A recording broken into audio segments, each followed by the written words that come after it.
Welcome back. You're watching the special edition of Young Turks. We're in conversation with Nigam of PhonePe on what the fintech landscape could look like in India in the next 5 years. Yeah, Samir, let's talk about the changes that have come in over the last few days as far as UPI is concerned. What will the revenue impact be on account of the changes that have come in, especially as far as wallet loading fees are concerned, where PhonePe, like others, will have to pay a bank about 0.15% of the amount if it's over 2,000 rupees to load the wallet. What will the impact of the changes that have been announced by the NPCI mean for a company like yours?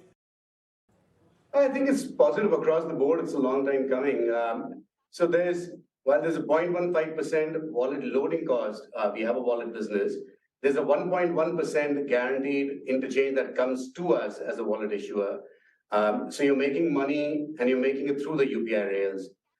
Till now, historically, for the last decade, wallet companies have tied up with merchants directly and charged an MDR anywhere from 1.5% to 2.5%, I believe. We don't have as large a wallet business or play as some of our competitors, but we have launched full KYC wallets. We do want to foray further into it. And I think it's a positive sign that certain instruments, whether it's RuPay credit cards on UPI or wallets through UPI, the rails are aligned for monetization. And I think that's been a long time coming. I think it's a good sign for the industry overall. You talked about the interchange, and you're right that it's been capped at 1.1%. What is the current interchange for you?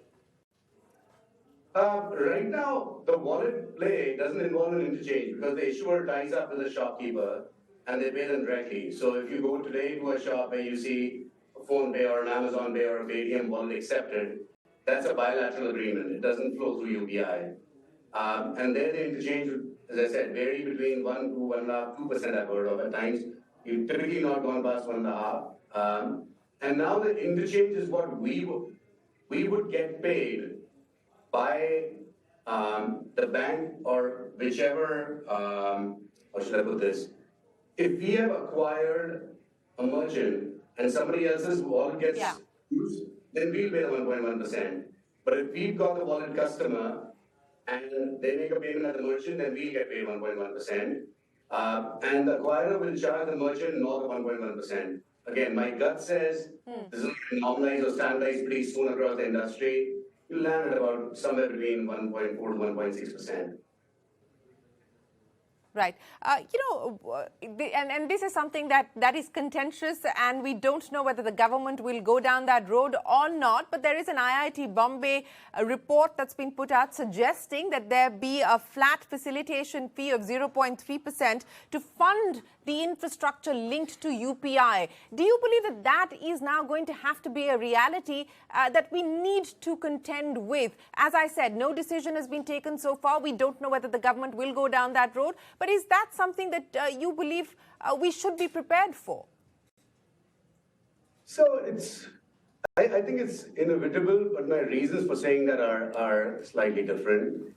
I think there's a considerable amount of investment that's happening outside of the banking system. This is the fintech system, as we call it, both on the consumer side and the acquiring side.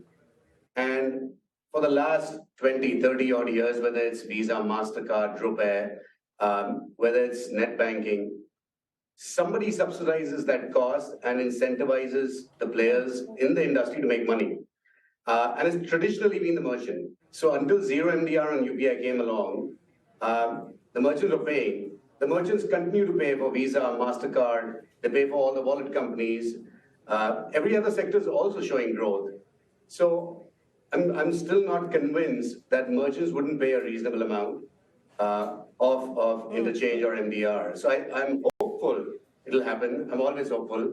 I think the government will perhaps relax MDR in waves. They haven't indicated anything, so this is just me conjecturing. But I think they'll relax in waves just to see, as they say, I mean, it's sort of a digitization tax, if you may, but broader shoulders bear the most tax. So maybe they'll start with the big merchants.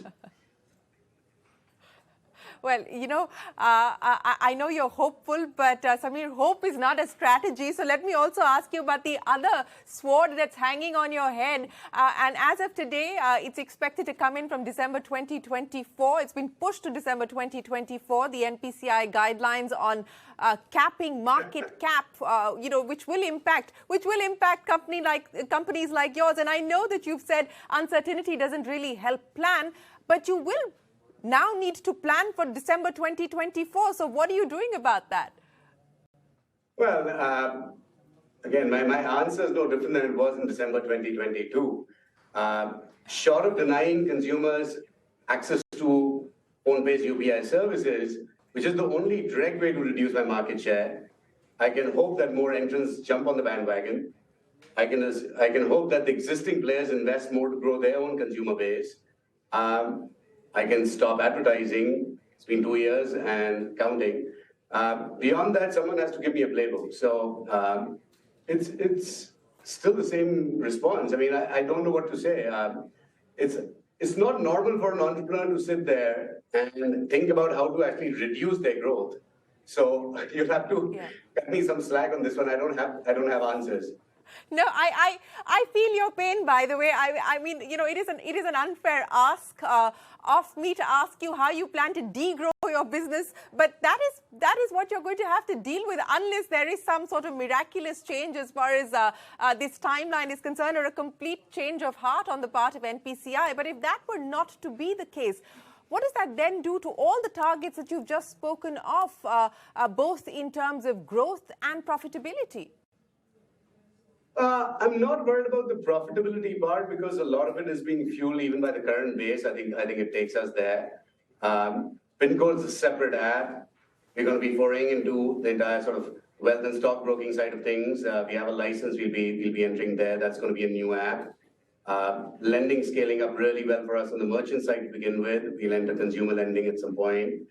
Insurance, I believe we're the fastest growing insurtech in the country right now on distribution.